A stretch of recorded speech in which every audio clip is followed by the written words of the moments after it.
Hello everyone, আমি ফয়সাল করিম মাসুদ।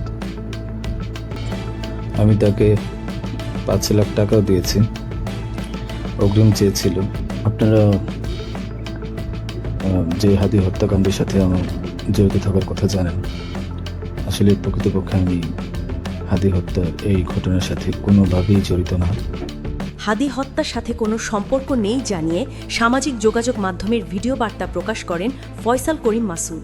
এটা মিথ্যে, বানোয়ার দাবি করেন তিনি। এই ঘটনার সাথে আমার কোনো সম্পর্ক নেই। এই ঘটনার জন্য আমি দেশ ছাড়তে বাধ্য হয়েছি। এছাড়াও ভিডিও বার্তাতে তার নিজের অবস্থানের কথা প্রকাশ করেন। তিনি এখন দুবাইয়ে আছেন। এটা একটা মিথ্যা বানোয়াট, একটা চক্রান্ত, যার কারণে আমি দেশ ছেড়ে চলে আসতে বাধ্য হয়েছি। আমি দেশ ছেড়ে চলে এসেছি এখন দুবাইতে।